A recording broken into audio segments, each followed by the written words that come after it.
In professional life, we often assume consistency is rewarded. If a certain behavior worked once, asking a question in a meeting, sending a follow-up email, challenging an idea, we expect it to work again. When it doesn't, the instinctive reaction is self-doubt. Did I do something wrong? In many cases, the answer is no. What changed was not the action, but the context. Organizational research has long shown that behavior is never evaluated in isolation. Meaning is produced through interaction, timing, power relations, and social cues. The same action can be perceived as initiative in one situation and as disruption in another. Not because the actor changed, but because the environment did. Context is not background noise. It is the message. Carl Weick's work on sense-making emphasized that people do not respond to objective events, but to the meaning they construct around them. Weick, 1995. In organizations, this means that actions are interpreted through multiple lenses at once: who performed them, in front of whom, under what conditions, and at what moment. An identical behavior, such as offering help or proposing an alternative, can be framed as collaboration when psychological safety is high, or as a threat when uncertainty or territoriality is present. Amy Edmondson's research demonstrates that in teams with low psychological safety, even well-intended contributions are more likely to be perceived defensively. Edmondson, 1999. This explains a common professional frustration. I did exactly the same thing as before. Why did it backfire this time? The mistake lies in assuming actions carry fixed meanings. They don't. Behavioral consistency versus situational intelligence.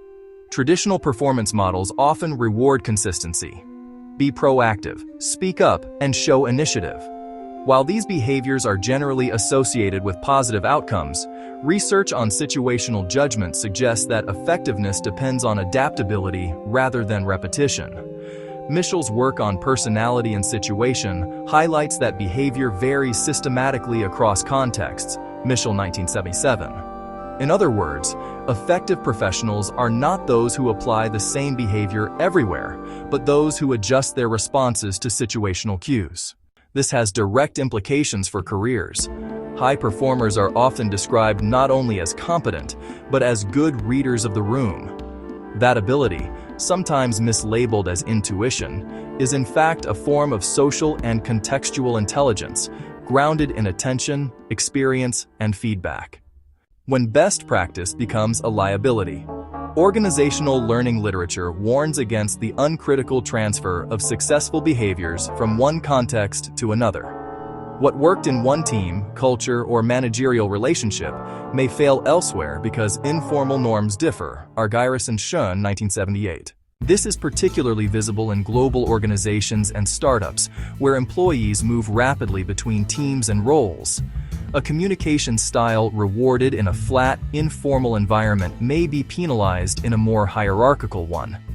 The action itself is neutral. The interpretation is not. Recognizing this helps reframe failure. Instead of asking, "What did I do wrong?" a more productive question is, "What changed in the situation? And how was my action read this time?"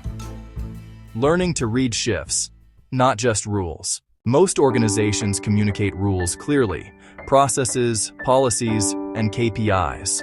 What they rarely articulate are shifts, changes in power dynamics, emotional climate, or strategic priorities. Yet these shifts heavily influence how actions are received. Research on adaptive performance shows that the ability to detect and respond to changing situational demands is a key predictor of long-term success. Poulakos et al., 2000. Professionals who rely solely on past success patterns risk misalignment when conditions evolve.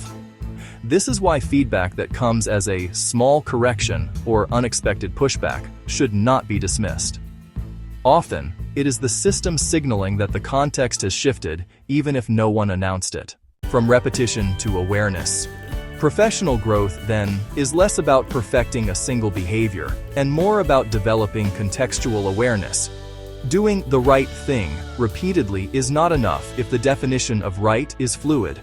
Organizations reward those who can pause, observe, and recalibrate. Not because they hesitate, but because they understand that timing, audience, and environment shape outcomes as much as skill does. The same action working once does not guarantee it will work again. That is not a failure of competence. It is a reminder that work is relational, dynamic, and deeply contextual.